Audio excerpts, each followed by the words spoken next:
దైవ సేవకులు మాకు వ్యక్తిగతంగా, కుటుంబ పరంగా, ముఖ్యంగా ఫెలోషిప్ పరంగా, ఎక్కువగా వ్యక్తిగతంగా, కుటుంబ పరంగా, ఫెలోషిప్ పరంగా మాకెంతో సన్నిహితులు, ఆత్మీయులు, దైవజనులు. కడప స్టార్ ఫంక్షన్ హాల్ను మరి మందిరంగా చేసి, నేను ఎప్పుడో బైబిల్ కాలేజీలో అనుకునేవాడిని ఇలాంటివన్నీ కూడా చర్చిలు కావాలని. అది కళ్ళారా చూసింది దైవజనుల ద్వారానే. దేవుని కృపను బట్టి స్టార్ ఫంక్షన్ హాల్లో మరి అద్భుతంగా 3 ఆరాధనలు జరుగుతున్నాయి. అద్భుతంగా దైవ సేవకులు డాక్టర్ సుధీర్ గారు రిడీమర్ పరిచర్యలు ఆ బ్యానర్తో అద్భుతమైన సేవ, ముఖ్యంగా పల్లెలు ఇలాంటి ప్రాంతాల్లో సేవ చేయాలని చాలా ఇష్టం. అందులో రాయచోటి చుట్టుపక్కల ఏరియాలో చాలా, అంతకుముందు రాయచోటి ఫెలోషిప్ తరపున, ఇప్పుడు అన్నమయ్య జిల్లా ఫెలోషిప్ తరపున మంచిగా మనకి ప్రాంతాల్లో వారు సపోర్ట్ చేస్తూ పరిచర్యకు, సువార్తకు, అలాగే దైవ సేవకులను ప్రోత్సహిస్తున్న దైవ సేవకులు డాక్టర్ సుధీర్ గారిని ప్రేమపూర్వకంగా వాక్య పరిచయ నిమిత్తం ఆహ్వానిస్తూ చప్పట్లు కొడుతూ ప్రభువును గణపడదాం. ఈ సమయాన్ని దైవ సేవకులు ప్రైజ్లా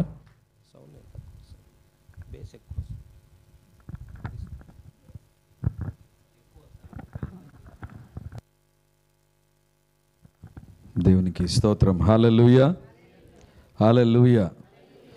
మామూలుగా నేను ఎప్పుడు అంటుంటాను, ప్రసంగాలు చాలా రకాలు ఉంటాయి. అందులో అతి ద్వేషించే ప్రసంగం అధిక ప్రసంగం. సో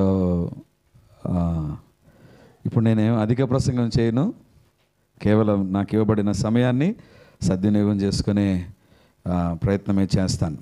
సో నన్ను ఆహ్వానించినటువంటి పాస్టర్ అంజల బాబు గారికి, వారి సతీమణికి, చేరి వచ్చిన దైవ సేవకులందరికీ ప్రభు పేరిట నా వందనాలు. నాకంటే మీరు శ్రేష్ఠులు, నాకంటే మీరు దేవుని ప్రియులని నమ్మి మీకు నేను వందనాలు తెలియజేస్తున్నాను. రాయచోటిలో నేను మొట్టమొదటిగా సేవకు వచ్చిన స్థలం ఈ హెబ్రోన్ సహవాసమే. సో మేము 2010 నుంచి 15 వరకు రాయచోటి మదనపల్లిలో మిడ్స్ ఇంజనీరింగ్ కాలేజీలో పనిచేసేవాడిని నేను హెచ్ఓడిగా. ఆ సమయంలో అన్న వాళ్ళ కుమారుడు జెస్సీ అక్కడ చదివేవాడు. సో అక్కడ ప్రతి వారంలో ఒకసారి మా దగ్గర స్టూడెంట్స్ అందరూ ఫెలోషిప్కి వస్తూ ఉంటే తను కూడా వచ్చేవాడు. దేవునిలో బలపడ్డాడు. ఆ తర్వాత వాళ్ళ కుమార్తె యొక్క వివాహం రేణిగుంటలో జరిగినప్పుడు మేము హాజరయ్యాం. ఆ తర్వాత కుమారుని వివాహాన్ని మాత్రం నేను మిస్ చేసుకున్నాను. నాకు అప్పుడు మీటింగ్స్ ఉన్నాయి. కానీ దేవుని యొక్క కృపలో ఈరోజు ఇంత విశాలమైన స్థలంలో దేవుడు ఇరుకులో నుండి విశాలతలోనికి దేవుడు వీరిని తీసుకొచ్చాడు. అండ్ అన్న యొక్క అనారోగ్య సమయంలో కూడా మేము ప్రార్థన చేశాం. దేవుడు ఈరోజు వారికి ఇచ్చిన ఆరోగ్యాన్ని బట్టి వందనాలు. చేరి వచ్చిన మీ ఒక్కొక్కరికి ప్రభు పేరట వందనాలు. నా కోసం, నా కుటుంబం కోసం, పరిచర్య కోసం మీరు ప్రార్థించమని నేను కోరుతూ ఉన్నాను. దేవుని బిడ్డలారా, ఇక్కడ చాలామంది క్రొత్త వారిని నేను చూస్తున్నాను. సో మీరు నా కోసం, నా కుటుంబం కోసం జ్ఞాపకం ఉంచుకొని సంవత్సరం అంతా ప్రార్థన చేయాలని కోరిక కలిగి ఉన్నా. ఇప్పుడు కాబట్టి అయిపోయిన తర్వాత మా క్యాలెండర్ ఒకటి ఇస్తాం, అది సంవత్సరం అంతా మీ ఇంట్లో పెట్టుకొని జ్ఞాపకం చేసుకొని ప్రార్థించమని కోరుతూ ఉన్నాను. ఓకే, సో దేవుని యొక్క వాక్యాన్ని చదువుకుందాం. లూకా సువార్త 1వ అధ్యాయం 5వ వచనం అందరం చదువుదాం. అందరం మన బైబిల్స్ తెరిచి లూకా సువార్త 1వ అధ్యాయం 5వ వచనం.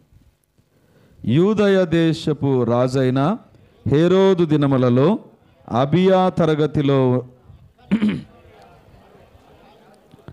అతని భార్య అహరోను కుమార్తెలలో ఒకతే, ఆమె పేరు ఎలిజబెతు. ప్రార్థన చేశారు కాబట్టి నేరుగా నేను వాక్యంలోనికి వెళ్తాను. మామూలుగా నేను సందేశాల నిమిత్తమై ప్రార్థన చేస్తూ దేవుడు నడిపింపును బట్టి నేను ముందుకెళ్తూ ఉంటాను.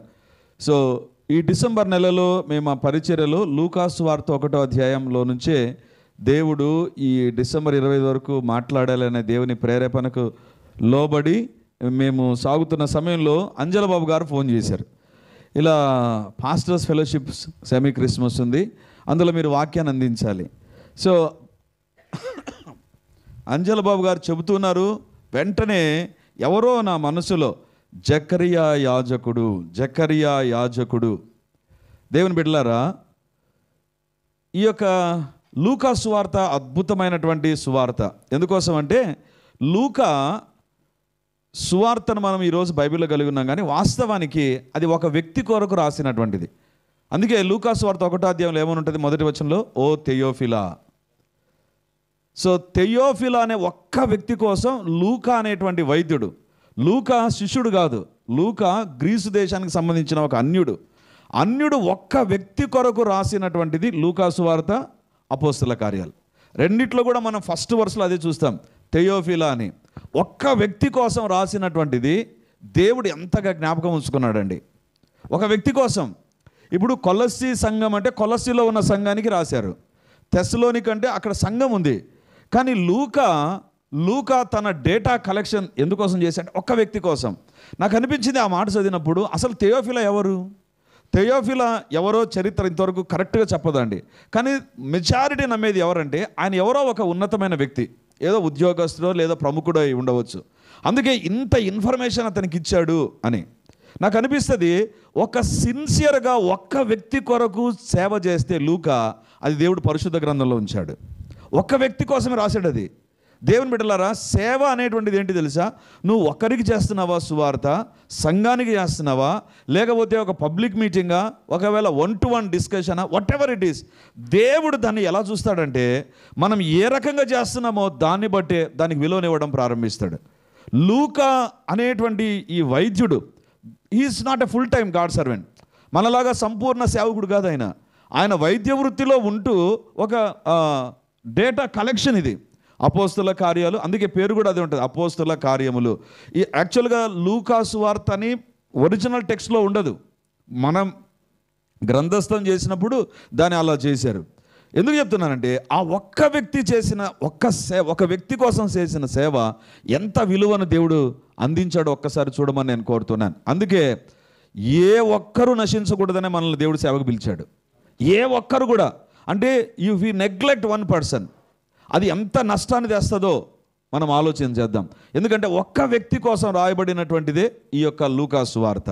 మరి ఈ లూకా సువార్త రాస్తూ ఈ యొక్క లూకా ఏమంటున్నాడంటే, చూడండి 5వ వచనం, యూదయ దేశపు రాజైన యూదయ దేశపు రాజైన హేరోదు దినములలో అనేక విషయాలు జరిగాయి. అందులో ఒక్క జకర్యాను గురించే రాశాడు లూకా. ఎందుకంటే మిగిలిన సేవకులు రాయలేదు. అంటే జకర్యా జీవితంలో ఏదో ఒక కార్యం జరిగిందనా? అంత మాత్రమే కాదు, జకర్యాను దేవుడు గ్రంథస్థం చేయడంలో గల ఉద్దేశం ఏంటో ఈరోజు దేవుని యొక్క వాక్యంలోంచి మనం నేర్చుకోవాలని కోరుతున్నా. మనం నేర్చుకోవాలి, ఇంక్లూడింగ్ మై సెల్ఫ్. నాతో దేవుడు మాట్లాడే ఈరోజు ఈ సందేశం ద్వారా. సో దేవుని బిడ్డలారా, ఈ జకర్యా ఎవరు తెలుసా? మీరు ఇంటికి వెళ్ళిన తర్వాత, ఇప్పుడు వద్దులేండి, ఇంటికి వెళ్ళిన తర్వాత గూగుల్లో మీరు ఒకటి టైప్ చేయండి, యేసు ప్రభు దినాల్లో యెరూషలేం దేవాలయంలో ఎంతమంది యాజకులు ఉన్నారని. ఎంతమంది ఉన్నారు తెలుసా అండి? నేను ఇందాక అక్కడ టైప్ చేసి చూశాను. 10,000 నుంచి 20,000 మంది సేవకులు ఉండేవాళ్ళు. ఒకరిద్దరు కాదు, 10,000 మంది. నాకు వెంటనే తలంపులు వచ్చాయి, 10,000 మంది ఏమున్నారు? ఇప్పుడు రాయచోటి ఫెలోషిప్లో 1,000 మంది ఏం లేరు. మరి ఆ దినాల్లో ఎందుకు 10,000 నుంచి 20,000 మంది ఉన్నారంటే, ఆ దినాల్లో ధర్మశాస్త్రంలో ఉండేటువంటిది ఏంటి తెలుసా? బలి ఇచ్చేటప్పుడు కొవ్వును సెపరేట్ చేయాలి. కొవ్వును సెపరేట్ చేయడం అంత ఈజీనా? కోడిలోంచి కొవ్వు తీయడం సరే, దేవుడు మేకని ఇవ్వమన్నాడు, పొట్లి తీసుకొచ్చారనుకో, అందులో ఒక దైవసేవకుడు కూర్చొని వాక్యం లేవు కొంతమంది దైవసేవకులకు.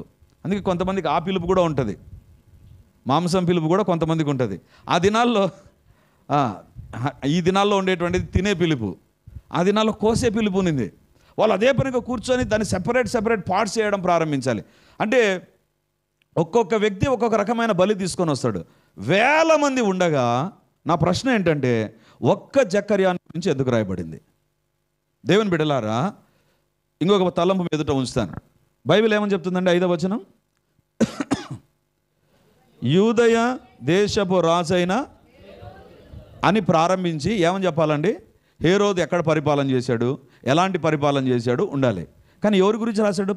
స్టార్టింగ్ ఏమో హేరోదు రాజు, కానీ నెక్స్ట్ లైన్ అబియా తరగతిలో ఉన్న జకర్యా. దేవుని బిడలారా, దేవుని దృష్టిలో నీవు నేను ఎవరని తెలుసా? హేరోదు రాజు కంటే గొప్పవాళ్ళం. హల్లెలూయా. దేవుని బిడలారా, హేరోదును గురించి రాజు అక్కడ అతను హేరోదు అనేటువంటి వ్యక్తి, వాళ్ళకి ఇవ్వబడిన టైటిల్ అది. హేరోదు అనేటువంటిది వాళ్ళ పేరు కాదు. వాస్తవానికి వాళ్ళ టైటిల్ అది. సో ఎంతమంది రాజులు ఉన్నారో ఆ దినాల్లో వాళ్ళందరిలో హేరోదు అక్కడ ఉన్నాడు. కానీ హేరోదు గురించి రాయలేదు, జకర్యాను గురించి రాశారు. దేవునికి స్తోత్రం. దేవుని దృష్టిలో దైవ సేవకుడు ఎవరు తెలుసా? ఒకవేళ మీ గ్రామంలో మిమ్మల్ని పట్టించుకోకపోవచ్చు, but you are recognised in heaven. పరలోక మిమ్మల్ని గుర్తించింది. హల్లెలూయా. నేను ఎక్కడ సేవకు వెళ్ళినా, మీరు ఎక్కడికి సేవకు వెళ్ళినా మనం గుర్తించాల్సింది ఒకటే. నేను ప్రజల ద్వారా గుర్తించాల్సిన పని లేదు, దేవుడు నన్ను గుర్తిస్తే చాలు. దేవుడు నన్ను గుర్తిస్తే చాలు. క్రిస్మస్లో మొట్టమొదటిగా పరలోకం నుంచి దేవుడు ఫోటో తీస్తే ఎవరు వచ్చారు తెలుసా? జకర్యా వచ్చాడు, యాజకుడు వచ్చాడు. అంటే నేను ఏమంటానంటే క్రిస్మస్ అనేటువంటిది దేనితో ప్రారంభమైంది తెలుసా? యాజకునితో ప్రారంభమైంది. హల్లెలూయా. అంటే దేవుని దృష్టిలో భూలోకంలోనికి తన కుమారుని దేవుడు తీసుకొని వచ్చే సమయంలో ఎవరికి దేవుడు విలువనిచ్చాడంటే హేరోదుకు కాదు. హేరోదుకు విలువనివ్వలేదు, పేరుందాడ, పేరుకు మాత్రం. కానీ మిగతా వచనాలన్నీ కూడా ఎవరివి? జకర్యావే. అంటే దేవుని దృష్టిలో దైవ సేవకుని పాత్ర ఎంత ప్రత్యేకమైందో గుర్తిస్తాం. అందుకే మనం బైబిల్లో చూస్తాం కదా, దేవుడు తన సేవకులను తన కనుపాప కంటే ప్రాముఖ్యంగా చూస్తాడు. మిమ్మల్ని ముట్టినవాడు అంత ఇంపార్టెంట్ దేవునికి. చాలా ఓవర్ చేస్తున్నాడు సౌలు. దేవుడు చూసి ఏమంటాడు? సౌలా, మునికోలలకు ఎదురు తనడం ఎంత డేంజరో అంత డేంజర్ నా బిడ్డలను తాకడం. అంటే దేవుని దృష్టిలో సేవ చేసేటువంటి వారంటే అంత ప్రాముఖ్యం, అంత ప్రాముఖ్యం. దేవుని బిడ్డలారా, నేను ఎప్పుడు ఒకటే నమ్ముతాను, ప్రజలు మనల్ని గుర్తించినా గుర్తించకపోయినా పరలోకం గుర్తిస్తే చాలు. హల్లెలూయా. అక్కడ మనకు గుర్తింపు ఉంటే చాలు. ఎందుకంటే నిత్యం ఉండేది అక్కడ, బహుమానాలు వచ్చేది అక్కడ, ప్రభువే మనల్ని దీవిస్తాడు. ఎవరైతే లోకంలో గుర్తింపు కోసం ప్రయాసపడతారో ప్రభు దగ్గర గుర్తింపు ఉండదు. ప్రభు ప్రయాస ఒకటే. ప్రభు తన్ను తాను రిక్తినిగా చేసుకొని మనకు పరిచయం అప్పగించి వెళ్ళిపోయాడు. దేవుడు చేయొచ్చండి, ఏమండి 33.5 సంవత్సరాలకే సేవ చేయాలన్నా, అక్కడికి ఆపేయాలన్నా? దేవుని మన పైన భారం కలిగి మనకు అప్పగించాడు. మనము ఈ పరిచర్యను ఎలా చేయాలి? ఇప్పుడు ప్రశ్న ఏంటంటే 20,000 మంది సేవకులు ఉండగా ఒక్క జకర్యానే దేవుడు ఎందుకు కోరుకున్నాడు? లేదా ఇంకొక మాట మారుస్తాను, క్రిస్మస్ సీజన్లో జకర్యాతో ఎందుకు ప్రారంభించాడు? ఒక యాజకుడైన జకర్యాతో ఎందుకు దేవుడు తన యొక్క పరిచర్యను ప్రారంభించాడు? మత్తయి జ్ఞానుల దగ్గర నుంచే స్టార్ట్ అయిపోతుంది కదా. యోహాను ఇంట్రడక్షన్ అంతే, ఆది నుంచి దేవుడు ఉన్నాడు అనేది. లూకాలో అస్సలు క్రిస్మస్ సీజన్ అనేటువంటిది ఎక్కడ ప్రారంభమవుతుందంటే జకర్యా దగ్గర నుంచే. అంటే Christmas season always started with the priest. దేవుని సేవకుని ద్వారా ప్రారంభమైంది. హల్లెలూయా. ఈరోజు పాస్టర్ల సెమీ క్రిస్మస్ అనేటువంటిది ఖచ్చితంగా 100% వాక్యానుసారం. ఎందుకు తెలుసా? బైబిల్లో ఉంది అది. బైబిల్ చెప్పినటువంటి మాట. హేరోదు ఉన్నాడు, హేరోదు తర్వాత సైన్యాధిపతులు ఉంటారు, వాళ్ళకు కాదు. నెక్స్ట్ కమ్స్ ద ప్రీస్ట్ జకర్యా. ఈరోజు నా ప్రశ్న ఏంటంటే, ఇన్ని వేల మందిలో దేవుడు ఎందుకు జకర్యాను కోరుకున్నాడు? ఇన్ని వేల మంది ఉన్నారు కదా, జకర్యాను ఎందుకు కోరుకున్నాడు? అప్పుడప్పుడే యంగ్స్టర్స్గా వచ్చిన వాళ్ళు ఉన్నారు, వాళ్ళని కోరుకోలేదే దేవుడు? లేదా టాలెంటెడ్గా ఉన్నారు, వాళ్ళని కోరుకోలేదే? లేకపోతే ఇక ఏమైనా చెప్పొచ్చు. కానీ ఎందుకు జకర్యా? అది కూడా బహుకాలం గడిచిన వృద్ధులు కదా, వీళ్ళను కోరుకోవడంలో గల ఉద్దేశం ఏంటి? ఏం ప్రభా, నీకెవరు దొరకలేదా? ఒక మాట చెప్తాను, 19,999 మంది సేవకులను వదిలేసి ఈ ఒక్క జకర్యాను ఎందుకు కోరుకున్నావు ప్రభా? అది నాకు వచ్చినటువంటి ప్రశ్న. ఇన్ని వేల మంది ఉండగా ఒక్క జకర్యాను కోరుకోవడంలో ఉద్దేశం ఏంటి అంటే, 19,999 మంది కంటే జకర్యా వేరొక రేంజ్లో ఉన్నాడు. దేవుని సేవకులైన మనలో జకర్యాలో ఉండాల్సిన లక్షణాలు ఉండాలి. వాటినే మీ ఎదుట ఈరోజు ఉంచాలని కోరుతూ ఉన్నాను. చూడండి 5వ వచనం. యూదయ దేశపు రాజైన హేరోదు దినములలో అబియా తరగతిలోనున్న జకర్యా అను ఒక యాజకుడు ఉండెను. అతని భార్య అహరోను కుమార్తెలలో ఒకతే, ఆమె పేరు ఎలిజబెత్. జకర్యా ఇంపార్టెంట్, జకర్యా భార్య కూడా ఇంపార్టెంటే. సేవకుడు ఇంపార్టెంటే, సేవకుని భార్య కూడా ఇంపార్టెంటే. ఎందుకు చెప్తున్నాను తెలుసా? బైబిల్లో వ్రాయబడింది, వారిద్దరూ ఏక శరీరముగా ఉంటారు. ఇప్పుడు ఎవరైనా పెళ్లి సంబంధానికి పోయారు అనుకుందాం. పెళ్లి సంబంధానికి పోయినప్పుడు ఆ పెళ్లి సంబంధంలో ఒక అబ్బాయిని చూపించారు. ఆ అబ్బాయికి ఒక కన్నే ఉందనుకుందాం. ఆ అబ్బాయిని కోరుకుంటారా, 2 కన్నులు ఉండాలని కోరుకుంటారా? 2 కన్ను. ఒక కన్ను ఉన్నామని ఏమంటాం? ఆక్వాడుకున్నాడు. ఏంటండి ఒక కన్నే ఉంది, ఎవరు లేక వీళ్ళు చేసుకుంటున్నారా?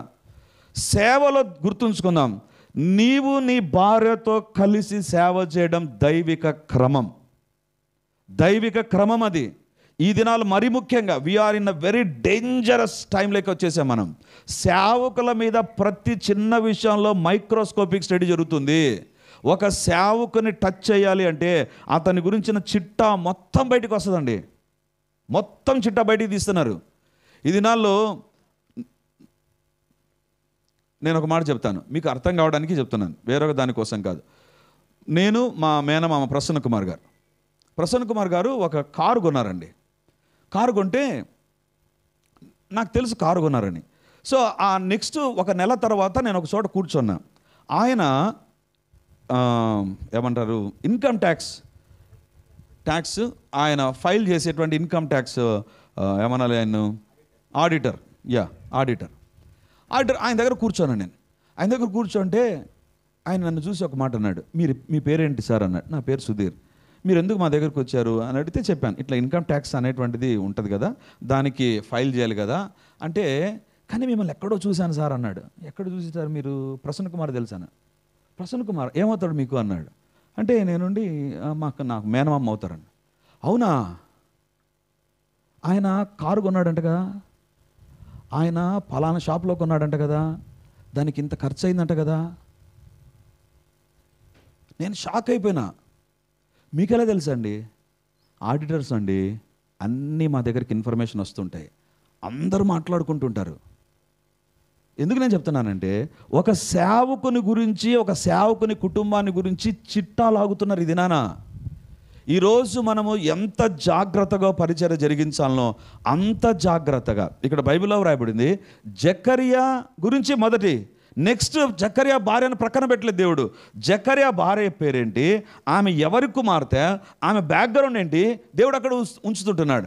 అంటే దేవుని దగ్గర దేవుని సేవకుని భార్య యొక్క ఇన్ఫర్మేషన్ ఉంది, సాతాను దగ్గర కూడా ఉంది. క్రిస్మస్లో గుర్తుంచుకుందాం, దేవుడు ఈరోజు మనతో మాట్లాడుతుంటున్నాడు. పరిచర్య అనేటువంటిది ఏంటి తెలుసా? It's not a one man show. ఒక వ్యక్తే కాదు, దేవుని సేవకుడు, దేవుని సేవకురాలు, వారి కుటుంబం యొక్క ప్రాధాన్యత చాలా ప్రాముఖ్యం. ఇది మన ప్రశ్నలకు కొన్ని సమాధానాలు దొరుకుతాయని నేను భావిస్తూ ఉంటున్నాను. ఎందుకు తెలుసా? సేవలో సేవకుని భార్య యొక్క ప్రాధాన్యత ఏంటి తెలుసా? నేనేం స్త్రీల మైత్రి సందేశం కాదు ఇచ్చేది, ఓకేనా? Right. What we must understand, దైవ సేవకురాలు కొన్ని తెలుసుకోవాలి. ఎవరు తెలుసా? మామూలు పెళ్ళిళ్ళలో ఈ వాక్యాన్ని చదువుతాం. పేతురు రాసిన మొదటి పత్రిక 3వ అధ్యాయం 7వ వచనం. అందరం చదువుదామా ఒకసారి? పేతురు రాసిన మొదటి పత్రిక 3వ అధ్యాయం 7వ వచనం. పాస్టర్లు పెళ్లిలో ఖచ్చితంగా ఈ వాక్యాన్ని చదివి పెళ్లి కొడుకు పెళ్లి కూతురుకు చెప్తారు. ఏంటి చూడండి, పేతురు రాసిన మొదటి పత్రిక.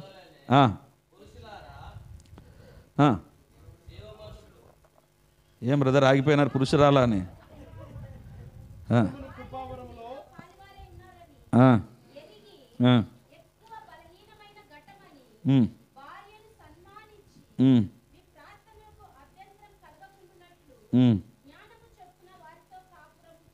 చాలు. ఇక్కడ ఇది చాలా సందర్భాలలో సంఘములో ఉండే వారి కోసం అని మనం ఏం చేస్తాం తెలుసా? వాళ్ళకు బోధిస్తాం. కానీ బైబిల్ ఇక్కడ వ్రాయబడింది, పురుషులారా జీవమను కృపావరములో మీ భార్యలు మీతో పాలివారు. అది సంఘంలో ఉండే వాళ్ళే కాదు, పాస్టర్ గారి భార్య కూడా పాలివారే. అక్కడ బైబిల్లో వ్రాయబడింది, మీతో పాలివారని చెప్పలేదు. అక్కడ ఏమన్నది ఒక పదం, జీవమను కృపావరములో. జీవమను కృపావరంలో వాళ్ళు పాలిభాగస్తులు. అంటే కృపతో పరిచర్యలో మనల్ని జీవముతో ముందుకు సాగింపజేస్తూ ఉండగా దాంట్లో ఎవరు తెలుసా పాలిభాగస్తులు? సంఘమే కాదు, భార్య ప్రాధాన్యత ఉంది. దేవుని బిడ్డలారా, ప్రభు దగ్గరికి వెళ్ళినటువంటి సతీమణి ఉండేవారి బట్టి దేవునికి నేను స్తోత్రాలు. ఇప్పుడు మీ దగ్గర మీ సతీమణి ఉంటే దేవునికి స్తోత్రం. పాస్టర్స్ ఫెలోషిప్కు కమ్ విత్ యువర్ వైఫ్. ఒకవేళ వాళ్ళకి హెల్త్ ప్రాబ్లమ్స్ ఉంటే పర్లేదు కానీ సేవలో కానీ ఎక్కడైనా ఇద్దరు కనపడదాం. ఎందుకు తెలుసా? We are living in the worst worst times, భయంకరమైన దినాల్లో మనం ఉన్నాం, భయంకరమైనటువంటి దినాల్లో. ఇక్కడ పౌలు అంటున్నాడు, జీవమను కృపావరములో మీ భార్యలు మీతో పాలివారై ఉన్నారని ఎరిగి. భార్య సేవలో లేకుండా సేవకు వెళితే కొంతమంది అంటారు ఇంట్లో ఉండాలి కదండి. మంచిదే, ఇంట్లో ఉండాలి. ఇంట్లో ఉండినప్పుడు ఎప్పుడైతే సెపరేట్ అయిపోయారో ఆదాము అవ్వలు, అప్పుడే పని చేశాడు సాతాన్. ఆదాము దగ్గర హవ్వ ఉన్నంత వరకు రాలే సాతాన్. హవ్వ ఒక్కది చెట్టు దగ్గర కనపడింది, అప్పుడు పని చేశాడు. అప్పుడు ఆదాము వల్నరబుల్లే, హవ్వ వల్నరబుల్లే, మర్చిపోద్దు. దేవుడు ఈరోజు మనతో జీవమను కృపావరములో వాళ్ళు పాలివారై ఉన్నారని. మన జీవితంలో, మన కుటుంబంలో, మన భార్యకు మనం ఇచ్చే ప్రాధాన్యత, it should not be restricted to the family. అది మినిస్ట్రీలో కూడా పార్ట్. లేకపోయిందా నెక్స్ట్ వర్స్ స్టార్ట్ అవుతుంది. వారు బలహీన ఘటాలుగా మారిపోతారు, వారు బలహీన ఘటాలుగా మారిపోతారు. ఎందుకు నేను చెప్తున్నానంటే, ఇప్పుడు భార్య పరిచర్యకు వచ్చిందనుకో, అక్కడున్న పరిస్థితి తెలుసండి, అర్థమవుతుంది. ఎవరు ఎలా మాట్లాడుతున్నారు, ఎవరు ఎలా అర్థం చేసుకున్నారు, ఎలా ఏమి కామెంట్ చేస్తున్నారు. దేవుని బిడ్డలారా, స్త్రీలకు ఒక ప్రత్యేకమైన అభిషేకం ఉంది. ఏంటి తెలుసా? పై నుంచి కింది వరకు గమనిస్తారు. నేను అందుకే ఎప్పుడు అంటాను, పురుషులు ఎవరు తెలుసా? హెడ్లైన్స్. పురుషులు మన పెళ్ళికి పోయినారా అని అడిగామనుకో, పోయినాం, ఏం జరిగిందా, బాగా జరిగిందా, అయిపోయి ఫినిష్. అదే ఒక స్త్రీని అడగండి, ఎట్లా చెప్తుందో ఇన్ డీటెయిల్, పైనుంచి తలకు పెట్టుకున్నటువంటి అక్కడి నుంచి కింది వరకు మైక్రోస్కోప్ స్టడీ చేసింటారు. వాళ్ళని అడగండి, ఇంకా వాళ్ళు ఇంకంతే, న్యూస్ పేపర్ అయిపోతుంది, మొత్తం చెప్తారు. దేవుని బిడ్డలారా, పురుషులుగా కొన్ని మనం తెలుసుకోలేం. ఇది నేను కౌన్సిల్ చేసే చాలా కుటుంబాల్లో గమనించేది ఏంటంటే, 100% సమస్యలు భార్యాభర్తల మధ్య రావడానికి కారణం, భార్య భర్త వేరుగా ఉంటారు. అంటే నేను ఇది చేస్తా, నువ్వు ఇది చేయి కాదు. జీవమను కృపావరముల వారి పాలిభాగస్తులు. When we see the ministry, వాళ్ళ పరిచయం చూసినప్పుడు ఆ భారం వాళ్ళకు ఉంటుందండి. నా భర్త ఇప్పుడు పరిచయకి వెళ్తున్నాడు, అక్కడ ఇలా ఉంటుందేమో అని ప్రార్థన చేస్తారు. అందుకే నెక్స్ట్ పదం ఉంది, నెక్స్ట్ ఏముంది? మీ ప్రార్థనలకు అభ్యంతరము కలగకుండునట్లు. దేవుని బిడ్డలారా, జాగ్రత్తగా వినండి. ఈరోజు ఈ వాక్యం ఎదుట పరీక్షించుకుందాం. మనకు కొన్ని ప్రార్థనలకు జవాబులు రావు. ఎందుకు రావు తెలుసా? సహోదరులను మనం వాడడం లేదు, ప్రాపర్ వేలో వాళ్ళను సేవలో మనం ఉపయోగించలేదు. బైబిల్లో మీ ప్రార్థనలకు అభ్యంతరం, ప్రార్థనలకు సాతాను కాదు అభ్యంతరం. అంటే నేను అనేది ఆ అర్థం కాదు, ఓకే, అలా కాదు నేను అంటున్నా. మీ ప్రార్థనలకు అభ్యంతరకరం అంటే ఇద్దరు ముగ్గురు ఏకీవించారు కదండి ప్రార్థనలో. ఇప్పుడు భార్య ఏకీవించినప్పుడు ఎంత డ్యామేజ్ ఉందాడా? జకరియా, ఎలిజబెత్ ఇద్దరిని గురించి రాయబడింది అక్కడ. Ministry is not a one man show. ఇది నన్ను చాలామంది కామెంట్ చేస్తారండి. సాతాను ఇది పెద్ద ఆయుధంగా వాడుతున్నాయి. ఇప్పుడు వాళ్ళ భార్య కనపడుతుంది, ఇంకా భార్య కనపడకుండా ఏం స్టెప్ని పెట్టుకోవాలనా? ఏ బుద్ధి లేకుండా మాట్లాడతారండి. భార్యను తీసుకుపోవడం తప్ప? ఇప్పుడు అమెరికా ప్రెసిడెంట్ వస్తే వాళ్ళ భార్యతో వస్తాడండి, వాళ్ళ భార్యతో వస్తాడు. దేవుని సేవకుడు తన భార్యతో, దేవుడిచ్చిన కృపావరములో పాలిభాగస్తులు వాళ్ళని తీసుకుపోకుండా నువ్వు పరిచర్య జరిగించావనుకున్నావు. నీవు ఒంటరిగా ఉన్నావు, ఆమె ఒంటరిగా ఉంది. ఇక్కడ ఒంటరితనంలోనే దాడులు జరుగుతాయి. దేవుని బిడ్డలారా, ఎప్పుడైతే దైవ సేవకుల ఇంటిలో భార్యాభర్తలు కలిసి పరిచర్య జరిగించారో, ఇన్ని చెప్తా, నాకు తక్కువ వెంట్రుకలైనా చెప్తా, అన్ని భయంకరంగా. మీకు ఒక మాట చెప్పనా? నేను ఈ పేరు చెప్తే మీరు నమ్మరా, అయినా నేను చెప్పను పేరు. ఆ దైవ సేవకుని పేరు చెప్తే గొప్ప సేవ చేస్తున్నారు బ్రదర్, ఇప్పటికి కూడా గొప్ప సేవ చేస్తున్నారు అంటారు. కానీ వాళ్ళ భార్య ఎవరు తెలుసా? ఆమె తన భర్త పైన డిటెక్టివ్లను పెట్టింది. డిటెక్టివ్స్ తెలుసా? ఈ మధ్యకాలం తెలియదు. అదే పనిగా డబ్బిచ్చి కొంతమందిని తన భర్త దిగిన లాడ్జ్ చుట్టూ వాళ్ళు ఉంటారు.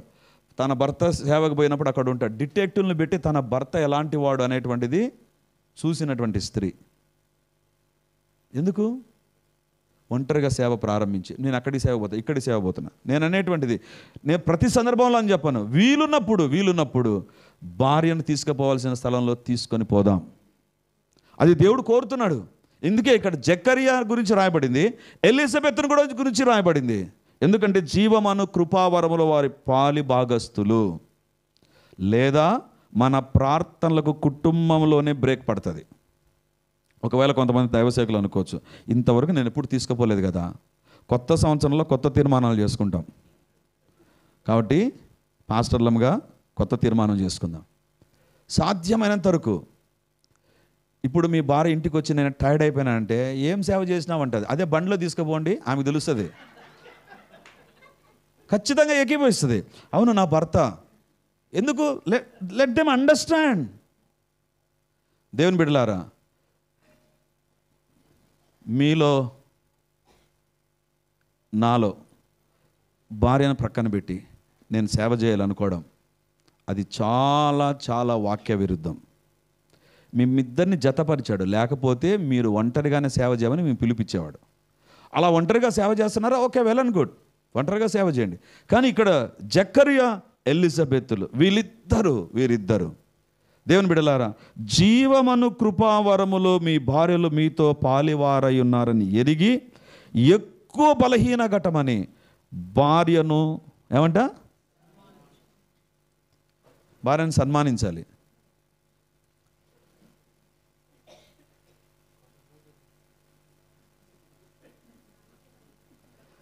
నేను దీన్ని మీకే వదిలేస్తున్నా.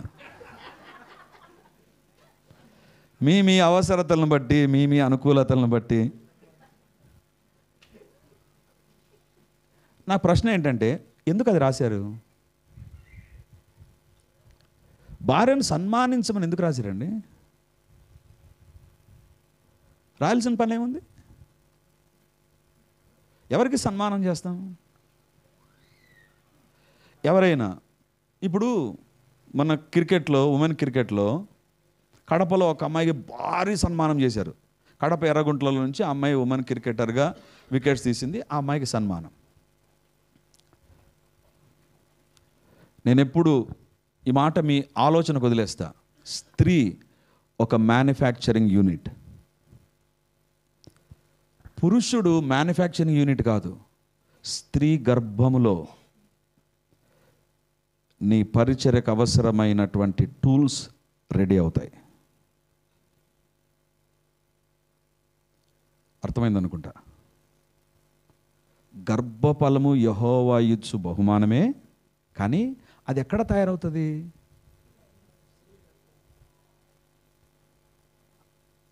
ఈ యొక్క థాట్తో నేను ఇక్కడికి ఆఫ్ చేస్తాను. రెండవదిగా ఒక స్టేజ్ వచ్చిన తర్వాత స్త్రీలలో వచ్చినటువంటి బయలాజికల్ చేంజెస్ దైవ సేవకుడు అర్థం చేసుకుంటే అది చాలా ఆశీర్వాదకరం. ఒక స్టేజ్ వచ్చిన తర్వాత, నేను మీకు చెప్పేంత వాణ్ణి కాదు, కానీ నాకంటే పెద్దవాళ్ళు ఇక్కడ ఉన్నారు. స్త్రీలలో ఇది ఆఫ్టర్ కరోనా స్త్రీలలో వచ్చినటువంటి బయలాజికల్ చేంజెస్, వాళ్ళ యొక్క ఇరిటేషన్, వాళ్ళకున్నటువంటి భావోద్వేగాలు, వాళ్ళకున్నవన్నీ కూడా పీక్స్కి వెళ్ళిపోయినాయి. అందుకే బైబిల్లో వ్రాయబడింది, వాళ్ళు బలహీన ఘటమని ఎంచి సన్మానించు. అప్పుడు మీరు అనొచ్చు, మేమేంటి, మాదేం రోలు, పురుషుని రోలు. మీరు అది చేయగలిగితే అక్కడి నుంచి చాలా రెట్లు వస్తుంది. అది చేయనప్పుడు మన జీవితాల్లో మనం ఒంటరిగా ఉంటాం, ఇంట్లో ఉన్న ఒంటరిగా ఉంటాం. ఈరోజు దేవుడు మాట్లాడుతున్నాడు, క్రిస్మస్ సీజన్లో వీలైనంత వరకు, నేను చెప్పేది వీలైనంత వరకు మీ వీలును బట్టి, అవకాశాన్ని బట్టి మనం భార్యాభర్తలుగా సేవ చేయడం దేవుని యొక్క ఉద్దేశం.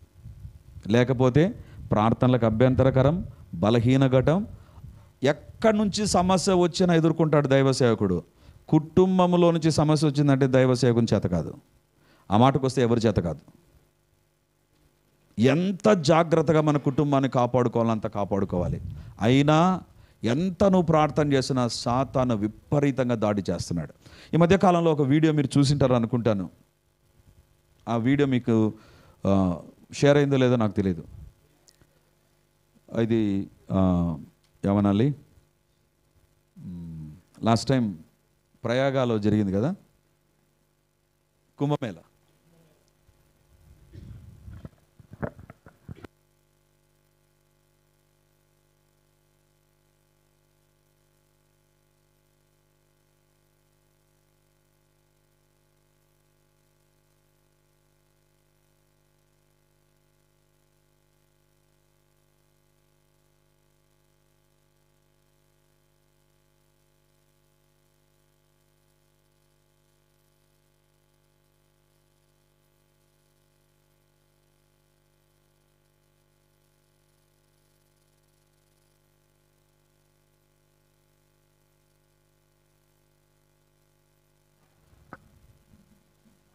దైవ సేవకులపైన ఎన్ని ప్రయోగాలు చేస్తారో చేయండి, వాళ్ళు బాగున్నారా, సంఘాలు బాగుంటాయి, వాళ్ళు బాగుండకూడదు.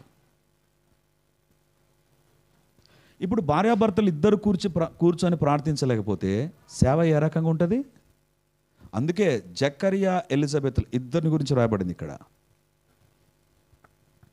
భయంకరమైన దినాల్లో ఉన్నాం. ఒకరోజు నేను గురువారం మా పరిచర్య అయిపోయి నేను మా ఇంటికి వచ్చాను. నేను సెకండ్ ఫ్లోర్లో నాకు ప్రార్థన గది ఉంటుంది. ఆ ప్రార్థన గది పక్కనే అట్లా తలుపు తిరగకముందు అక్కడ ఒక కిటికీ ఉంటుంది. ఆ కిటికీ దగ్గర ఎందుకో మామూలు చూడండి, నేను అక్కడ చూస్తే ఒక చిన్న బాక్స్ ఉంది. ఏంటి బాక్స్ ఉంది అని బాక్స్ చూస్తే మంత్రించిన నిమ్మకాయ, ఒక బియ్యం అన్నీ అక్కడ ఉన్నాయి. అర్థమైపోయింది నాకు, ఎవరో మాంత్రిక ప్రయోగం చేసి మా ఇంటి దగ్గర పెట్టిపోయారు. అది కూడా నేను ఎక్కడ ప్రార్థన చేసుకుంటానో ఆ స్థలం దగ్గర చిన్న ప్రార్థన చేసుకున్నాను. ప్రభువా, నీవిచ్చిన అధికారాన్ని బట్టి ఇవి వ్యర్థమైపోవును గాక, నా చేతులు తీసుకొని పోయి పడేశాను. ఇది తెలిసి జరిగింది, తెలియక ఎన్ని జరుగుతున్నాయో. కుటుంబముగా మనం ప్రార్థించకపోతే ఒంటరి వారమే మనం. ఒకడు 1000 మందిని, ఇద్దరు దేవుని సేవకులు అందరికీ చెప్తాం, మన కుటుంబాల్లోనే కుటుంబ ప్రార్థన ఉండదు. వీఆర్ వల్నరబుల్, మర్చిపోవద్దు. అందరికీ బోధించిన తర్వాత నేను ఏ రకంగా ఉన్నానో కదా, ఈరోజు మనల్ని మనం పరీక్షించుకుందాం. అందుకే జకర్యా గురించి ఉంది, ఎలిజబెత్ని గురించి. రెండవదిగా ఎందుకు దేవుడు వీరిని ఉంచాడంటే వీళ్ళిద్దరూ ఆ 20,000 మందిలో ఎక్సలెంట్గా కపుల్గా పరిచర్య జరిగిస్తున్నారు. That is number 1. నెంబర్ 2, 6వ వచనం. వీరిద్దరూ ప్రభు యొక్క సకలమైన ఆజ్ఞల చొప్పునను న్యాయ విధుల చొప్పునను నిరపరాధుల ప్రకారం 12:59 ఎంత ఎంతవరకు ప్రోగ్రామ్ ఉంది కదా, 1 గంట వరకు, 1 నిమిషం ఉంది అంతే, సరిపోతుందా? రైట్. సో 5-6 వచనం. వీరిద్దరూ ప్రభు యొక్క సకలమైన ఆజ్ఞల చొప్పున న్యాయ విధుల చొప్పునను నిరపరాధులుగా నడుచుకొనుచు. దేవుని బిడ్డలారా, ఈ మాట చదువుతున్నప్పుడు నాకు అనిపించింది, వీళ్ళిద్దరిని గురించి పరిశుద్ధాత్మ దేవుడు ఈ మాట చెప్పలేదు. ఎవరు చెప్పారు చెప్పండి? లూకా అని ఇందాకనే చెప్పాను. అతడు గ్రీసు దేశానికి సంబంధించిన వ్యక్తి. అతడు ఇశ్రాయేలు దేశంలో తిరుగుతూ ఉంటే ఎవరు చెప్పారు? అక్కడున్న వాళ్ళు చెప్పారు, వీళ్ళిద్దరూ దేవుని యొక్క సకలమైన ఆజ్ఞల చొప్పున నిరపరాధులుగా నడుచుకొనుచు. దేవుని బిడ్డలారా, లూకా వీళ్ళు బతికినప్పుడు రాయలేదు ఇది. లూకా యేసు ప్రభు చనిపోయిన తర్వాత ఒక 50 సంవత్సరాల తర్వాత రాసాడు ఇది. మరి ఆ టైంకి అప్పటికే బహుకాలం గడిచిన వృద్ధులు. అంటే నేను ఎందుకు చెప్తున్నానంటే, ఈ యొక్క జకర్యా ఎలిజబెత్తులు ఎలాంటి వారని ప్రజలు 60 సంవత్సరాల తర్వాత కూడా గుర్తుపెట్టుకున్నారు. అంతగా వాక్యానికి విధేయత చూపించిన వాళ్ళు వీళ్ళు. దేవుని బిడ్డలారా, అంటే వీళ్ళు వాక్యానికి విధేయత చూపడం అనేటువంటిది ప్రజలందరికీ తెలిసినటువంటిది, చూచినటువంటిది. అంటే మిగతా వాళ్ళు ఎవ్వరి రకంగా నడవలేదు, జకర్యా ఎలిజబెత్లు ఈ రకంగా నడిచారు. దేవుని బిడ్డలారా, అక్కడ రాయబడిన పదం చూడండి. దేవుని యొక్క ప్రభు యొక్క సకలమైన ఆజ్ఞల చొప్పునను న్యాయ విధుల చొప్పునను నిరపరాధులుగా నిలబడ్డారు కాదు, నడుచుకొనుచు. నిరపరాధులుగా నడుచుకొనుచు అంటే ఇప్పుడు ఒక ఆజ్ఞ అయిపోయింది, నెక్స్ట్ అక్కడికి ఆగిపోలే, అమ్మ ఈ ఆజ్ఞ పాటించాము చాలు ఈ సంవత్సరానికి, నెక్స్ట్ 2nd ఆజ్ఞ, నెక్స్ట్ 3rd, నెక్స్ట్ 4th. ఇప్పుడు బైబిల్ చెప్తుంది సకలమైన ఆజ్ఞలు. ఇప్పుడు ఒక ప్రశ్న అడుగుతాను, దేవుని సేవకులుగా మనం సకలమైన ఆజ్ఞల చొప్పున నడుస్తున్నామా? సకలమైన ఆజ్ఞలు మనం బోధిస్తాం. సకలమైన ఆజ్ఞల చొప్పున నడిచేటువంటిదే నిజమైన క్రిస్మస్. నిజమైన సేవకుడు దేవుని దృష్టిలో ఎవరంటే ఏదో ఒక వాక్యమే కాదు, కొన్ని వాక్యాలే కాదు, సకలమైన ఆజ్ఞల చొప్పున నడుస్తున్నారు. ఒక రకంగా వాళ్ళ జీవితంలో బహుకాలం గడిచిన వృద్ధులండి, అయిపోయింది వాళ్ళ లైఫ్ టైం, కానీ వాక్యాన్ని పాటించడంలో ఆగిపోలేదు వాళ్ళు. ఈరోజు దేవుడు అడుగుతున్నాడు, ఎంతగా సంఘానికి బోధించే మనము మన గురించి మాట చెప్పగలరు? ఒకసారి నేను ఒక దైవ సేవకుల మీటింగ్లో ఉన్నాను. ఒక దైవ సేవకుడు వచ్చి ఏమన్నాడంటే, పెన్ను పేపర్ అందరికి ఇచ్చాడు. ఇచ్చి ఏమనుకోద్ది మాట చెప్తున్నా, ఈరోజు ఒకవేళ ఈరోజు మీరు చచ్చిపోతే మీ గురించి మీ భార్య కానీ మీ సంఘస్థులు కానీ ఏం చెప్తారో రాసుకోండి అన్నాడు. అందరు పెన్ను పేపర్ తీసి అంత చేతులు ఇట్లా అనుకొని మొదలుపెట్టారు. 1 2 3 4 5 6 7 నేను ఎన్ని రాసింది తెలుసా? 11 అయిపోయిన తర్వాత నాకు రావడం లేదు. ఏం రాయాలా? మంచి భర్త అయిపోయింది, మంచి డాడీ అయిపోయింది, మంచి సేవకుడు. రాసి చూడండి మీరు. సెల్ఫ్ ఎగ్జామినేషన్ ఇది. నేను ఎలాంటి వాడినో నా గురించి నేను రాసుకుంటే చాలండి. ఎవరో చెప్పాల్సిన నా గురించి నాకు తెలిసినంతగా మీకు తెలుస్తుందా? మీ గురించి మీకు తెలిసినంతగా నాకు తెలుస్తుందా? ప్రజలందరూ వీళ్ళని గురించి చెప్తున్నారు, సకలమైన ఆజ్ఞల చొప్పున నిరపరాధులుగా నడుచుకొనొచ్చు. అబ్బా, ఏం సాక్ష్యం అండి! మంచి సేవ చేశాడని చెప్పలే వాళ్ళు. సకలమైన ఆజ్ఞల చొప్పున. ఆడ అంత పెద్ద చెట్టు ఉంది. ఆ చెట్టుకు కారణం ఏంటి అంత పైకి రావడానికి? దాని కింద ఉన్న వేర్లు. నువ్వు ఎంతగా వాక్యం లోతుల్లోనికి వెళ్తావో అంత పైన బయట కనపడుతుంటావు అందరికీ. లేకపోతే మన తప్పులే బయట కనపడుతుంటాయి. వీళ్ళు మేము సేవలో బిజీగా ఉన్నాము అని వాక్యాన్ని ప్రక్కన పెట్టలా. ఈ దినాల్లో ఉండే భయంకరమైన శోధన, ఎస్పెషల్లీ డిసెంబర్ నెలలో ప్రోగ్రామ్స్ ఎక్కువగా ఉంటాయి. మనం వాక్యాన్ని చదవం. ఎందుకు? మన దగ్గర ఎప్పుడు అందించిన సందేశాలు కుప్పలు తెప్పలుగా జ్ఞాపకం వస్తాయి. ఎప్పుడు అలా చేయొద్దు సేవలో. నిన్ను నన్ను దేవుడు నమ్మి సేవకు పిలిచాడు. సద్ది సందేశాలు అందించవద్దు.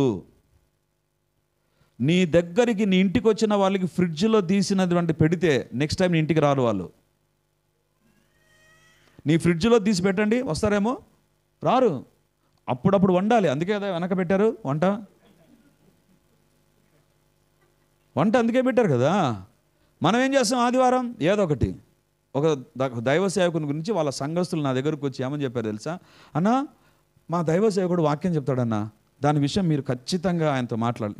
ఏమైంది?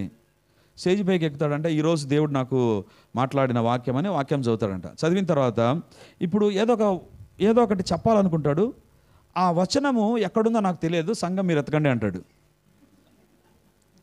వీళ్ళు సంఘం అంతా వెతికి ఒకవేళ నాలాంటి వాడు ఉన్నారనుకో, మాకు తెలియదు అన్నామనుకో, ఈయన ఏమంటాడు తెలుసా?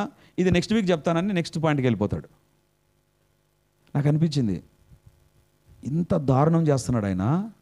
అదే పనికి ఇంటికి పిలిపించి కూర్చోబెట్టుకొని మంచిగా ఆయనతో మాట్లాడి లాస్ట్లో చెప్పా, ఇలా వాక్యం నేను మీ చర్చికి వచ్చి చెప్తే ఒప్పుకుంటారా అన్న. నేను మీ చర్చికి వచ్చి వాక్యం ఇలా చెప్తే మీకు నచ్చుతుందా అన్న. నచ్చదు అన్నారు. అప్పుడే ముఖమంతా మారిపోయింది ఆయనకు. బ్రదర్, దేవుడు మనల్ని నమ్మి ప్రతి ఆదివారం నీ దగ్గరికి 30-40 మందిని తీసుకొస్తున్నాడు. వాళ్ళకు నువ్వు ఏం పెడుతున్నావు? సకలమైన ఆజ్ఞల చొప్పున నిరపరాధులుగా నడుచుకొనుచు ఉండగా, ప్రజలందరూ సాక్ష్యం ఇస్తుండగా దేవుడు అనుకున్నాడు, వీళ్ళను గురించి అన్నమయ్య జిల్లా పాస్టర్స్ ఫెలోషిప్లో చదవడానికి బైబిల్లో రాస్తా. హల్లెలూయా. దేవుడు ఈరోజు మనతో మాట్లాడుతున్నాడు. ఎంతగా వాక్యాన్ని మనం సిద్ధపడి నేను దైవ సేవకులు నిందించడం లేదు, కానీ మనకు ఆ భారం ఉండాలి. నేను ఈరోజు దేవుని పాదాల దగ్గర కూర్చొని ఈ సందేశాన్ని నేను అందించాలి. సకలమైన ఆజ్ఞల చొప్పున నిరపరాధులుగా ఉన్నారు కాదు, నడుచుకొనుచు. ఆ పదం నన్ను చాలా తాకిందండి. నడుచుకొనుచున్నారు అంటే they are continuing in their walk with the word. వాక్యంతో కలిసి నడిచేటువంటి వాళ్ళు వీళ్ళు. ఎవరైతే వాక్యంగా ధ్యానించి వాక్యాన్ని బోధిస్తూ ఉంటారో భూలోకంలో గుర్తింపు ఉంటుంది, పరలోకంలో గుర్తింపు ఉంటుంది. ఆమేన్. యేసు ప్రభు 30 సంవత్సరాల తర్వాత కదండి పరిచర్యకు వచ్చింది. 30 సంవత్సరాల తర్వాత బాప్తిజం తీసుకుంటూ ఉంటే పరలోకం నుంచి ఏమని శబ్దం వస్తుంది? సరే, ఎందుకు వచ్చింది? 5 రొట్టెలు 2 చేపలు ఏమైనా ఆశీర్వదించాడా? నీళ్ళ మీద నడిచినాడా? అద్భుతం చేశాడా? కొండ మీద ప్రసంగం చెప్పాడు? ఏం లేదే. 30 సంవత్సరాలు కామ్గా ఉన్నాడు. ఏం చేశాడు? ధైర్యంగా ఒక మాట చెప్తాను, ఆయన తన వాడుక చొప్పున దేవాలయంకి వెళ్ళేవాడు. దేవాలయానికి వెళ్ళి వాక్యాన్ని విని నేర్చుకునేవాడు. ఈ 30 సంవత్సరాలు దేవుడు యేసు ప్రభు పెట్టిన పరిచర్య ఏంటి తెలుసా? వాక్యమైన దేవుడు ఆడ కూర్చొని వినేవాడు. ఊహించుకోండి. మీరంటారు ఇప్పుడు మా పని అదే కదా, సేవకులం ఆదివారం ఇక్కడ నిలబడే వాళ్ళం, మమ్మల్ని ఇక్కడ కూర్చోబెట్టారు. యేసు ప్రభు 30 సంవత్సరాలు ఆ రకంగా ఉన్నాడు. ఆ తర్వాత దేవుడు ఇచ్చాడు అద్భుతమైన పరిచర్య. ఈరోజు దేవుడు అడుగుతున్నాడు, ఏ సేవకుని క్రిస్మస్ దేవుడు అంగీకరిస్తాడంటే సకలమైన ఆజ్ఞల చొప్పున తను నడుస్తూ, తన భార్య నడుస్తూ దేవుని పరిచర్య జరిగించాలి. మూడో భాగాన్ని చూపించి నేను ముగిస్తాను. 1వ అధ్యాయం 7వ వచనం. లూకాసు వార్త 1వ అధ్యాయం 7వ వచనం. ఎలిజబెత్ గుడ్రాలైందనా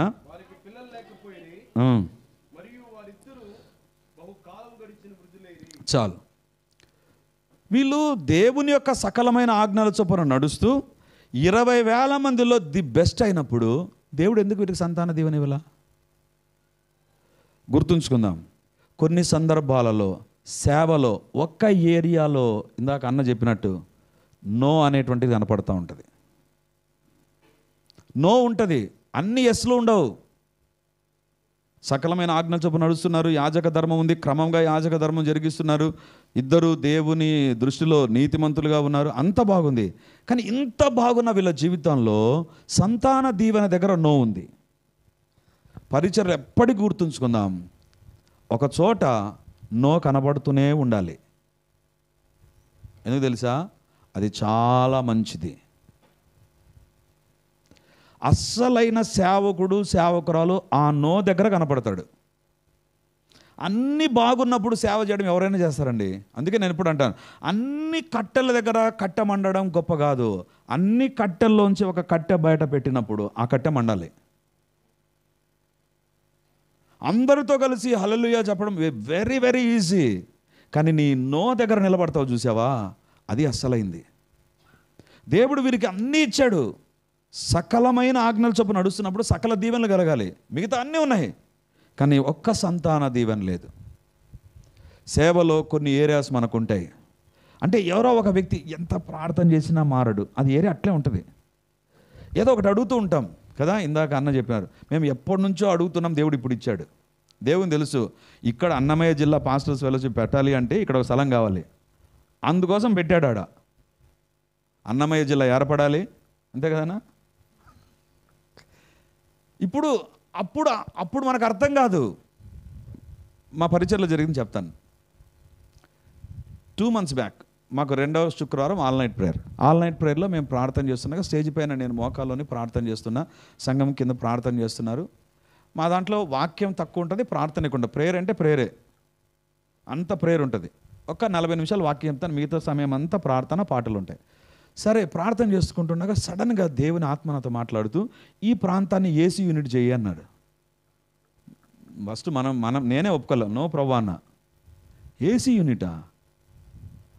అది సినిమా హాల్ని ఏసీ యూనిట్ చేయాలంటే తమాషనా? ఇంటిని రూమ్ ఏసీ యూనిట్ చేయాలంటే ఒక ఏసీ కొనుక్కోవచ్చు, సినిమా హాల్ని ఏసీ యూనిట్ చేయాలంటే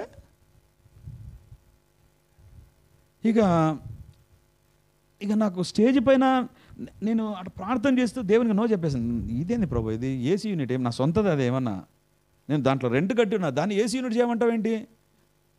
మనసులో పోరాటం. I said no. నో అనడం ఎందుకు తెలుసా? ఒక్కొక్క ఏసీ యూనిట్ కొనాలి అంటే నాకు ఐడియా ఉంది ఏసీ యూనిట్ల పైన. అంత పెద్ద దానికి ఏసీ యూనిట్ కొనాలి అంటే ఒక్కొక్క ఏసీ యూనిట్ 60,000 అవుతుంది. 60,000 దాని ఇన్స్టలేషన్ అన్నీ కలిపితే ఒక 70,000-80,000 అవుతుంది. అలాంటి ఒక 12 అన్నా పెట్టాలి. 12 ఎంత కావాలి అప్పుడు?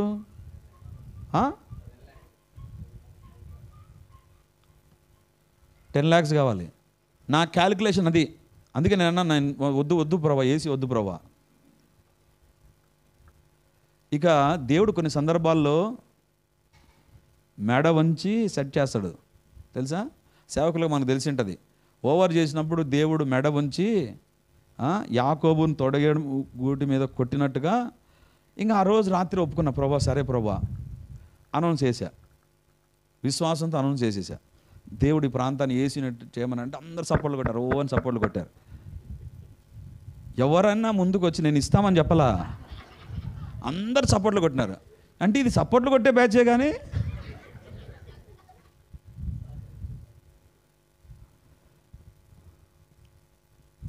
కానీ పట్టుదలతో ప్రార్థన చేసే గుంపు ఒకటి ఉందండి మాకు. వాళ్ళు ప్రార్థన చేస్తున్నారు, నేను ప్రార్థన చేస్తున్నా. మెల్లిమెల్లిగా డబ్బు సమకూరడం ప్రారంభమైంది. ఒక్కొక్కరు ఒక్కొక్క AC unit, that we call it as electric AC units అంటే. ఎలక్ట్రిక్ అంటే మామూలుగా మన ఇంట్లోకి ఉండేవి మామూలుగా ఉంటాయి. అంత పెద్దదానికి తీసుకోవాలంటే ఎలక్ట్రిక్ అంటారు, అంటే బ్లోయర్ టైప్ ఉంటుంది, అది చాలా గాలి వస్తుంది దాంట్లో నుంచి. సో దాని విషయంలో ఇంకా నేను సర్చింగ్ మొదలుపెట్టాను, ఎక్కడ దొరుకుతుంది. సరే చివరికి బెంగళూరులో ఒక చోట డైరెక్ట్గా మాకు సెల్లింగ్ ప్రైస్కి వస్తుంది అని చెప్పి వాళ్ళ డేటా వచ్చేసింది, వాళ్ళ ఫోన్ నెంబర్స్ వచ్చాయి. అద్భుతం ఏంటి తెలుసా, మేము వాళ్ళని అడగలే, వాళ్ళే నాకు ఫోన్ చేశారు. మీకు ఏసీ నేను అడిగాను, ఎట్లా తెలుసు మీకు అని. మాకు వేరే వాళ్ళు ఇచ్చారు అన్నారు. ఎవడిస్తే ఏంలే, నాకు కావాల్సింది ఇదే కదా అనుకొని నేను వాళ్ళని అడిగితే వాళ్ళు అన్నారు, మీరు కంపల్సరీగా ఒకటే కండిషన్, ఈ 11 ఏసీలకు ఒకేసారి డబ్బు పంపితేనే ఇది ఇస్తాం, లేకపోతే ఇవ్వం. వాడిని ఎప్పుడో నేను చూడలే. ఒకేసారి ఇంత డబ్బు పంపితే వాడు తీసుకొని వెళ్ళిపోతే ఆన్లైన్లో పంపితే. సో ఇక్కడ మా సహోదరుడు ఉన్నాడు రంజిత్, అతను పంపించాను. అసలు ఉందా, వాళ్ళు నిజంగానేనా, పోతే అన్నీ ఉన్నాయి. కానీ రేటు దగ్గరే నాకు ఎందుకో కొంచెం కష్టంగా ఉంది. ఎందుకో వాళ్ళకు ఇవ్వబుద్ధి కావడం లేదు నాకు, ఎవరో అడ్డగిస్తున్నట్టు ఉంది. సరే తను పోకముందే నేను ఏం చేశానంటే, బెంగళూరులో అక్కడ మినిస్ట్రీకి వచ్చే వాళ్ళు కొంతమంది ఫోన్ చేసి, బ్రదర్ మీకేం బ్రదర్ రావాకండి, మేము చూసుకుంటామన్నాడు. ఆయన 2 వారాలు తీసుకున్నాడండి మాట్లాడడానికి. నాకు అనిపించి ఏంది ఇంత లేట్ అయిపోతుంది అని తొందరపడి అతను పంపించా. తను పోయి ఇచ్చాడు, అన్న బాగుందన్న తీసుకోండి అన్నాను. నాకు ఎందుకో మనసులో ఉంది, చెప్పిన 2 నెలలైనా ఏసీ యూనిట్లు ఇంకా ఫిక్స్ కాలా, ఆలస్యం అవుతుంది. దేవుని బిడ్డలారా, ఈ ఆలస్యంలో దేవుడు ఏం చేశాడు తెలుసా, వేరే ఒక దైవ సేవ చేసే వ్యక్తికి ఎవరో చెప్పారు కడపలో వాళ్ళకి ఏసీ యూనిట్లు కావాలంట అని. ఆయన ఏసీ యూనిట్ బిజినెస్ చేస్తాడు ఆయన. ఇప్పుడు ఎవరైతే బెంగళూరులో కడప కంటే 10,000 తక్కువ చెప్పాడో, అక్కడ ఉండేటువంటి అతను చెప్పిన రేటు కంటే ఈ దైవ సేవకుడు ఏమన్నాడంటే, నేను ఈ థాయిలాండ్, సింగపూర్ అక్కడ నుంచి ఆయనకు డైరెక్ట్గా మెటీరియల్ వచ్చేస్తుంది ఏసీ యూనిట్స్. ఆయన అక్కడ నుంచి ఆయన ఆయన ఏమన్నాడంటే, దానికంటే 3,000 తక్కువ ఇస్తానని అన్నాడు. ఎందుకు చెప్తున్నాను తెలుసా, ఈ సోదంతా చెప్పడంలో ఉద్దేశం ఏంటంటే, మా చర్చిలో ఏసీ యూనిట్లు ఉన్నాయని కాదు, దేవుడు కొంచెం ఆలస్యం చేశాడు. 13,000 తగ్గించడానికి దేవుడు ఆలస్యం చేశాడు. నా వరి అంతా ఏంటంటే, ప్రభా ఏంది ప్రభా, కడపలో వాళ్ళు ఏమంటారు తెలుసా, మాకు చర్చికి వచ్చేసారు కొంతమంది, మేము తెచ్చేస్తాం సార్, మీరు చెప్పండి తెచ్చేస్తాం. కొంతమంది ఏమన్నారంటే, మా ఫ్రెండ్ ఉంది, మా ఫ్రెండ్ వచ్చి తెప్పించేస్తాం, మళ్ళీ డబ్బు ఇవ్వచ్చు. కానీ ఇవన్నీ చాలా ఎక్కువ రేట్లు. అందుకే దేవుడు ఆలస్యం చేశాడు. 13,000 తగ్గిన తర్వాత ఆ తర్వాత ఏసీ యూనిట్లు ఇప్పుడు ఫిక్స్ చేశాం మేము. ఎందుకు చెప్తున్నాను తెలుసా, జకరియా ఎలిజబెత్తులు కూడా దేవుడు నో అన్నాడు. ఎందుకు, యేసు ప్రభు వచ్చేంత వరకు జకరియా ఎలిజబెత్తులు అట్టే ఉండాలి. ఒక మాట చెప్పి నేను ముగిస్తాను, టైం అవుతుంది కాబట్టి. జకరియా ఎలిజబెత్తులే కాదు దేవునికి ఇంపార్టెంట్, యోహాను కూడా ఇంపార్టెంట్. భార్యాభర్తగా మన ఇద్దరమే కాదు, మన పిల్లలు కూడా దేవుని ప్రణాళికలో భాగం, అది మర్చిపోవద్దు. దేవుని క్యాలెండర్లో వాళ్ళు కూడా ఉన్నారు, దేవుని షెడ్యూల్లో వాళ్ళు కూడా ఉన్నారు. ఇంట గెలిచి రచ్చ గెలిచి ఇంటి దగ్గరకు వస్తాం మనం, అది కాదు. ఇంట గెలిచి రచ్చ గెలుస్తాం. జకరియా ఎలా తర్బీదు చేశారు తెలుసా యోహానును. అమ్మో, యోహానుకు దేవుడు పెట్టినటువంటి అసైన్మెంట్ ఏంటి తెలుసా, ఈ దినాన మన చర్చిలో బాప్తిజం జరుగుతుందంటే కారణం ఎవరు, యోహానే. ఎలా ఆ వయస్సులో అంత వృద్ధాప్యంలో యోహాను వాళ్ళు డిజైన్ చేసింది, డెవలప్ చేసింది, సూపర్. క్రిస్మస్ అంటే మన పిల్లలు ఏ రకంగా ఉన్నారు,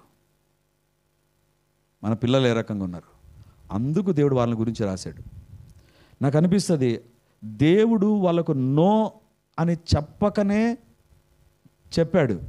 ఆయన ఆ ఆలస్యంలో వారు దేవుని పరలోకపు క్యాలెండర్లో వాళ్ళ జీవితం కొనసాగుతుంది. దేవుని సేవకులు భూలోక క్యాలెండర్ ప్రకారం ఉండకూడదు. అంటే తిథి వాస్తు గీస్తూ అవి చూడకూడదు. అదే కాదు నేను చెప్పేది. కొన్ని సందర్భాల్లో మనం అనుకుంటాం ఈ టైంకి ఇది జరగాలి, జరగదు.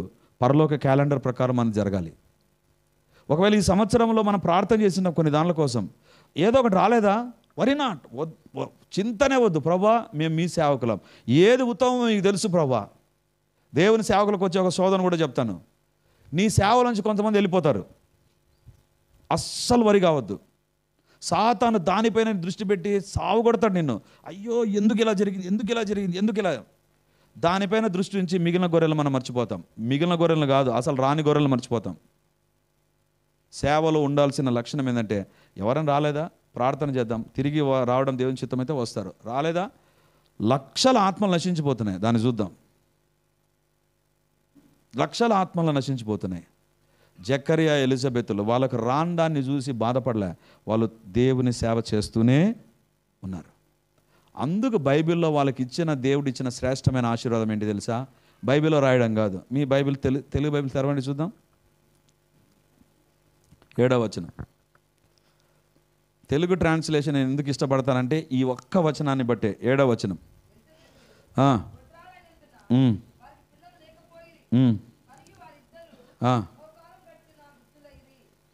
ఏమనుందమ్మా? బహుకాలం గడిచిన వృద్ధులు.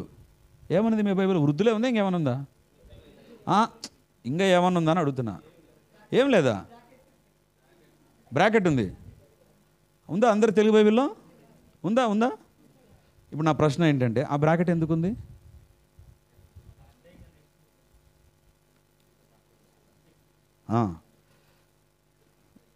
Doctor B Sudhir MA bracket PhD ఉంటే కంప్లీట్ కాల. బ్రాకెట్ వృద్ధులు అంటే దేవుని దృష్టిలో వృద్ధులు కాదు వీళ్ళు. అందుకే సంతాన దేవుని ఇచ్చాడు దేవుడు. దేవుని బిడ్డగా ఒకటి తెలుసుకుందాం ఈరోజు. ప్రజలు నీ దగ్గర లేదు అని చెప్పినప్పుడు ఒకటి నమ్మండి, బ్రాకెట్ పెట్టుకున్నాడు. వాళ్ళు ఏమన్నా చెప్పని మన దేవుడు డిసైడ్ చేసింది జరుగుతుంది అంతే తప్ప ప్రజలు మన గురించి ఏమన్నా చెప్పుకోండి, don't worry about that. Zechariah ఎలిజబెత్లు దేవుడు అనుకున్నాడు, అందరూ వృద్ధులు అంటున్నారా? బ్రాకెట్ పెట్టాడా? బ్రాకెట్ పెట్టేశాడు. ఎవరు వచ్చారు? యోహాను. స్త్రీలు కనిన వారిలో దేవుడు నో అన్నాడా? ద బెస్ట్ ఉంది.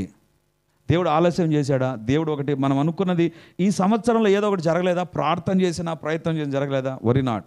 ఒక టైం వస్తుంది, ఆ టైంలో దేవుడు నాకు 13,000 తగ్గించినట్టుగా ఏసీ యూనిట్లను తగ్గించి మీకు కూడా ఇచ్చునుగాక. ఆమెన్. అంటే ఏసీ యూనిట్లు కావాలి మీకు?